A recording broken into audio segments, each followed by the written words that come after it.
नमस्कार विद्यार्थी मित्रांनो. सध्या चर्चेत असलेला मुद्दा म्हणजे कालचाच 5 मे रोजीचा जी-आर. आणि यामधनं एक गोष्ट कन्फर्म झाली मित्रांनो, की ज्या पण सरळ सेवा परीक्षा आहेत, मग या सरळ सेवा परीक्षा नेमका कोण घेणार याच्याशी रिलेटेड हा निर्णय आहे. नेमकं काय आहे, एकदम अवघड वाटणारा, एकदम सोप्या शब्दांमध्ये समजून घेऊया, एकदम कमी वेळामध्ये. चला तर सीधी बात, नो बकवास, समजून घेऊ. अखेर एमपीएससी घेणार सरळ सेवा परीक्षा. नेमकं काय सांगतोय जी-आर?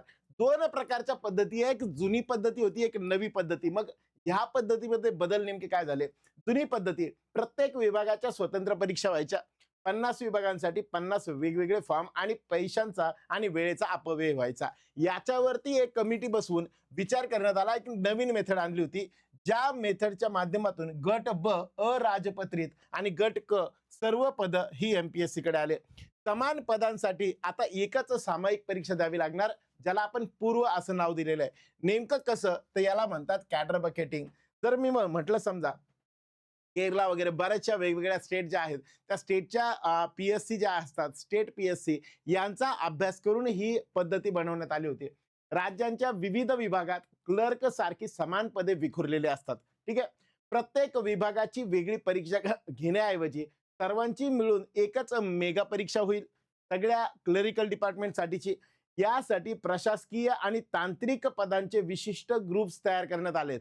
मग काय केलं, टेक्निकल जे आहेत, समजा क्लर्क आहे, सगळीकडे लागणारे क्लर्कच आहे, बरोबर.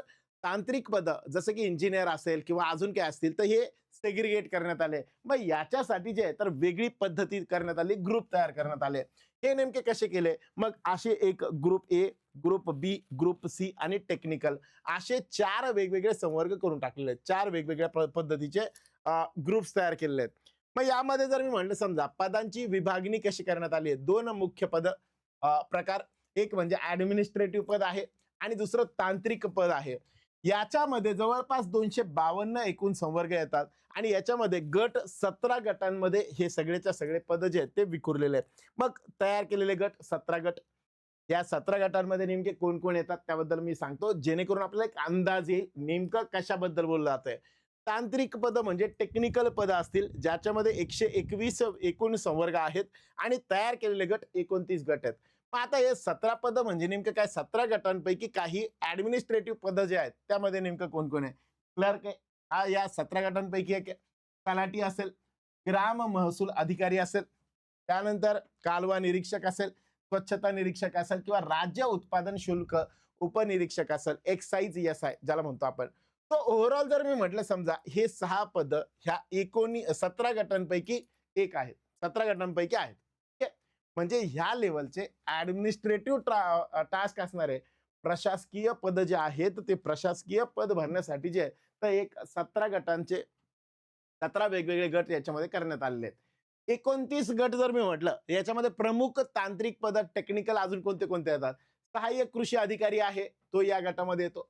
आरटीओ असेल, तो यामध्ये येतो. ज्युनियर इंजिनियर, त्यानंतर भूकर मापक असेल, प्रयोगशाळा कर्मचारी, लॅब असिस्टंट आणि फायर अग्निशमन जे आहे त्याच्याशी रिलेटेड, असे टोटल 29 गटामध्ये कोण कोण येतात आणि 17 गटामध्ये कोण कोण येतात ते सुद्धा याला डिटेलमध्ये आपण नंतरच्या व्हिडिओमध्ये डिटेलमध्ये बघू.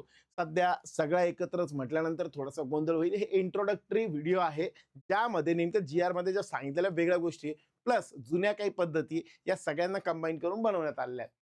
मग सेवा प्रवेश नियमावलीमध्ये बदल काय करण्यात आले? सगळ्यात महत्वाच्या गोष्टी ह्या आहे बघा. आता समान परीक्षा घेण्यासाठी सर्व विभागांच्या सेवा प्रवेशात नियमात सुसूत्रीकरण केले जात आहे. आता जर पहिले बघितलं आपण, तर पहिले एक विभाग वेगळी परीक्षा हे करायचा, त्याच्यासाठी वेगळी नोंदणी फीस असेल, मग वेगळं सगळं वेगळं असायचं. आता काय होणार, जसं की बघा मित्रांनो, साधा एक्झाम्पल घेतलं समजा, बँकिंग एक्झाम जर मी म्हटलं समजा, पहिले असं असायचं की बँकिंग एक्झाम जे आहे ते इंडिव्हिज्युअल एक बँक वेगळी एक्झाम घ्यायची, बरोबर. आता मात्र आयबीपीएस एकच एक्झाम घेते, त्याच्यातून सगळ्या बँकांमध्ये सिलेक्शन होतं.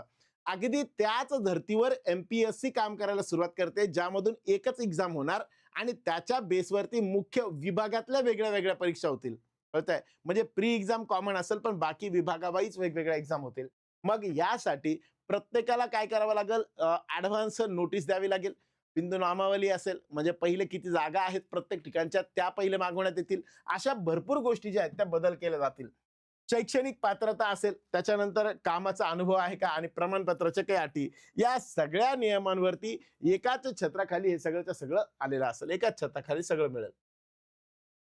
सोबत मग आता काय होणार, या पॅटर्न कसा असू शकेल एक्झॅक्टली अजून आलेलं नाही, पण एक अंदाजाने कॉमन प्रिलिम असेल किंवा स्क्रीनिंग टेस्ट असं त्यामध्ये म्हटलं होतं. ते जे आर्टिकल होते का त्या आर्टिकल मध्ये याबद्दल सांगितलं होतं. पूर्व परीक्षेतून पदानुसार निवडलेले उमेदवार घेतले जातील आणि ज्या त्या गटासाठी वेगळी मुख्य परीक्षा असेल, म्हणजे तलाठीसाठी मुख्य तलाठी मुख्य परीक्षा, लिपिकसाठी मुख्य ती वेगळ्या विभागाची, कृषीसाठी मुख्य ती वेगळ्या विभागाची. सो अशा टाईपमध्ये जर मी म्हटलं तर यांच्या मुख्य परीक्षा वेगळ्या होतील. ओके. तर मग याच्यामध्ये एकालाच सगळ्या एक्झाम द्यायच्या असतील तर त्या वेगवेगळ्या होतील. मुख्य परीक्षा मात्र विभागानुसार वेगवेगळ्या होतील. मग आता शासनाची एक डेडलाईन आलेली आहे. पुढे नेमकं काय असणार आहे? शासन असं म्हणतंय की 15 दिवसात म्हणजेच 20 मे पर्यंत सर्व प्रशासकीय विभागांनी त्यांच्या पदांच्या सेवा प्रवेश नियमावलीत बदल करून अद्ययावत करून प्रसिद्ध करावे. म्हणजे 20 तारखेपर्यंत आपल्याला खूप सारी क्लॅरिटी याच्यामध्ये मिळणार आहे. 20 तारखेपर्यंत मुलांनो थोडंसं पेशन्स ठेवा. 20 तारखेपर्यंत आपल्याला डिटेल माहिती सगळ्या पोस्ट वाईज सगळ्या विभागानुसार आपल्याला डिटेलमध्ये अजून मिळेल. सोबत अजून 1 महिन्याच्या आत म्हणजे 5 जून पर्यंत सर्व विभागांनी बिंदू नामावली रोस्टर जे आहे ते अद्ययावत करून एमपीएससी कडे मागणी पत्र पाठवावं की आमच्याकडे एवढ्या एवढ्या रिक्त वॅकन्सी, आमच्याकडे एवढ्या एवढ्या रिक्त जागा आहेत आणि एवढ्या जागा असल्यामुळे तुम्ही एवढ्या जागांसाठी आम्हाला सँक्शन करावं किंवा व्हॉटएव्हर जे काही असेल त्या सगळ्या गोष्टी ज्या आहेत ते या पद्धतीने शासनाकडे मागवावे, तर शासनाकडे एमपीएससीच्या माध्यमातून मागवावे असं यांचं म्हणणं आहे. तो अशा पद्धतीने शासनाची डेडलाईन आहे. आता आपण काय केलं पाहिजे? सरळ सेवा भरती आता एमपीएससी मार्फत होणार हे 100% निश्चित आहे. बरोबर? बिना कामाचं गोंधळून न जाता परीक्षा पद्धत बदलली असली तरी मूळ विषयांचा अभ्यासक्रम तोच राहण्याची शक्यता आहे. त्यामुळं विशेष जास्त ताण न घेता बेसिक जे सब्जेक्ट असणार आहे, मी म्हणेल त्या सब्जेक्टची तयारी करा.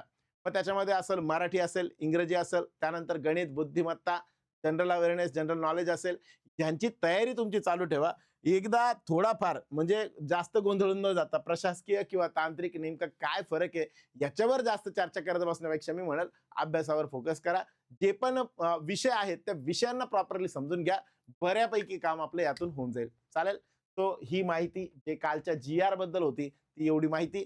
याबद्दल अजून जसं-जसं अपडेट येतंय तसं-तसं आपल्या हे जे YouTube चॅनल आहे त्या चॅनलवरती अपलोड केलं जाईल आणि ह्या चॅनलला सबस्क्राईब करून ठेवा.